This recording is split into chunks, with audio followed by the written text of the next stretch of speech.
こうやってね、大型のポットでカレーを作ったとします。そのままここに置いちゃえば、浅いのがわかるかなというふうに思います。はい、皆さんこんにちは。旅や人のつね、略して旅つねです。このチャンネルではニューヨークに住んでる私がニューヨークに住みながらアメリカの生活の情報、都市の紹介、飛行機の搭乗機、そして世界中の旅行記を配信しております。今回の動画ではニューヨークの賃貸事情についてお話ししたいと思います。ニューヨークの賃貸事情といえどもいろいろあると思うんですけれども、今回はアパートの設備について、私が思ったいいところと悪いところをご紹介したいと思います。ちなみに私はニューヨークに住み始めてからかれこれ数年経つんですけれども、ニューヨークの賃貸アパートをいろいろ見ていく中で、ここは日本と比べていいなって思うところと、ここは日本と比べて微妙だな、しょぼいなって思うところがいろいろ出てきたので、その内容をこちらにまとめてみました。まずニューヨークのアパートのいいところ、キッチン設備が充実してる。特にオーブンであったり食洗機がすごい大きくてめちゃめちゃ使いやすいんですよ。これは日本にはない特典かなというふうに思います。次に冷蔵庫がほぼ必ずついてくるところですね。自分で冷蔵庫を買ったり引っ越す際に冷蔵庫を移動させる必要がないのはめちゃめちゃ便利だと思います。3つ目、水と暖房は無料なんですね。これはニューヨーク特有の話なんですけれども、お水と暖房は家賃に必ず含まれていまして、別々に払う必要はないです。ニューヨークで生活する上で一番必要なのが水と暖房って考えると、それが賃貸の場合は必ず家賃に含まれてるっていうのはいいことかなというふうに思います。逆に悪いところをお話しすると、バスルーム設備がしょぼい。これはニューヨークに限った話ではなく、アメリカに住んでからすごく思うのは、日本と比べてバスルームがすごく非近代的でございます。これに関しては後ほど自分の賃貸アパートを例に詳しくお話しします。次に玄関がないっていうところですね。これもアメリカ全体に共通して言えることなんですけれども、特にニューヨークのアパートに関しては場所が狭い分、靴を脱ぐスペースが全くなくて、靴を脱ぐ場所が特定されていないので、いろんなところにね土足で入ってしまうっていう可能性がありまして、アメリカ人は基本的にはね土足でねアパートに入る人が多いんですけれども、我々の家庭ではもちろん土足ではなく靴を脱いでアパート入ってますので、そこがニューヨークのアパートの使いにくいところだなというふうに思います。最後、ニューヨークのアパートの8割9割は洗濯機乾燥機がついていなくて、ビル全体のコインランドリーもしくは外のコインランドリーに行かなきゃいけないっていうのが悪いところのもう一つですね。それではね、このいくつかの点に関しては詳しく見ていきましょう。はい、まず最初にお話ししたキッチン設備が充実してるっていうことなんですけれども、我々の場合はこんな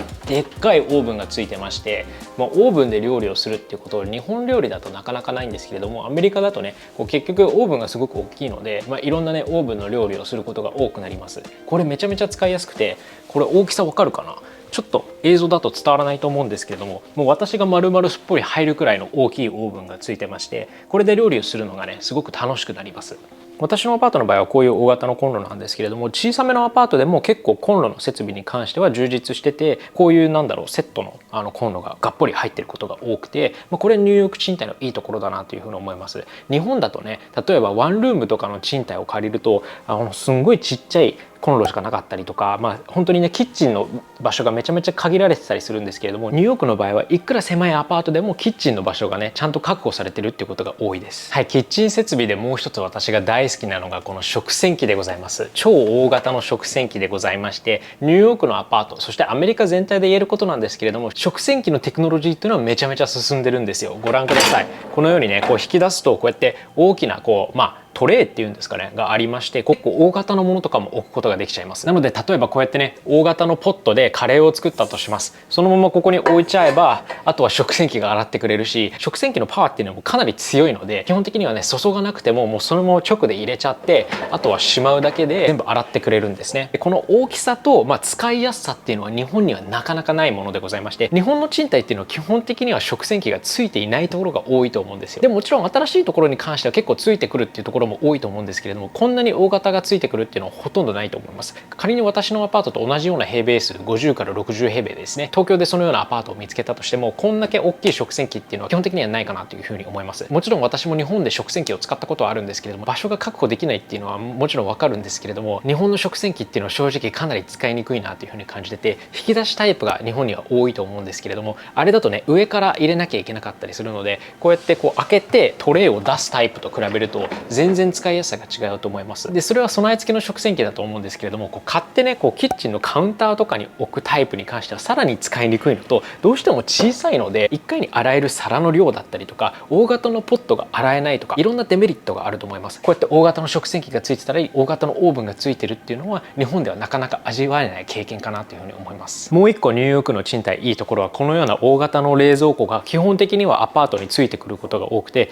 自分で冷蔵庫を買ったりとか、もしくは引引っ越す際に冷蔵庫を移動させるっていう必要がないので、これはすごくありがたいし合理的だなというふうに思います。英語でよくねjust makes sense っていう言葉があるんですけれども、ここで英会話のレッスンをすると just makes sense っていうのは少しスラングっぽいんですけれども、すごく合理的、もしくは、とにかく、頭のいいとかそういうような、意味合いがあります。こうやってね冷蔵庫をね賃貸アパートに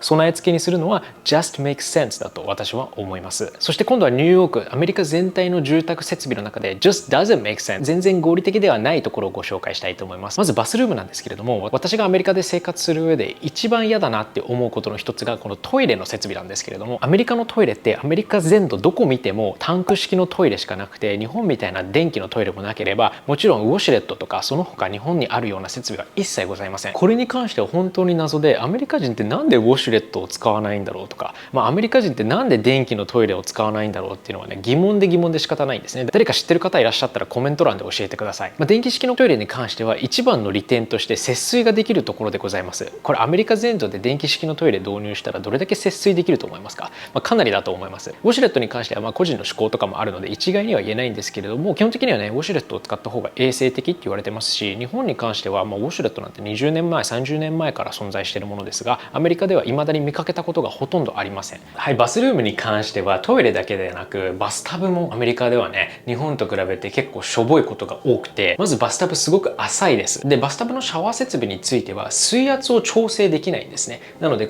一つのハンドルで水圧と温度を調整するようになっていて、日本みたいにね水圧と温度両方を調整するようなハンドルがついてることはほとんどなくて、基本的には水圧が調整できないようになってますので結構使いにくくて、シャワー入るたびに毎回温度をね自分でいいところを見つけなきゃいけないんですね。日本の場合温度っていうのは基本的に自宅だと固定してて、あとは自分でね水圧だけ調整するようになってて、それでオフすると思うんですけれども、アメリカではそれができなくて、シャワーの設備に関してはねかなり非近代的っていうべきなのかわからないんですけれども、あまり使い勝手が良くないっていうふうに思ってます。こんな感じでねすごく浅いのがわかるかなっていうふうに思います。だから全身浴とかしようとすると本当にね下までこうやって寝っ転がないと全身浴ができなくて、それでもほとんどこうやって膝が出てるのが見えるかと思うんですけれども、それでも全身浴ができないぐらいなので、浅さっていうのが本当に問題だなっていうふうに思います。ご覧ください。この私の膝よりも浴槽の壁が低いので、それくらいお風呂が浅いっていうのがわかるかと思います。これはニューヨークに限らずアメリカ全体で言えることで、結構お風呂が浅いっていうのが私としてはニューヨークの賃貸、そしてアメリカの賃貸の悪いところだなっていうふうに思います。とにかくバスルームの設備が日本に比べちゃうとしょぼいんですよ、どうしても。それで最後にお見せするのがこの玄関がないっていうところですね。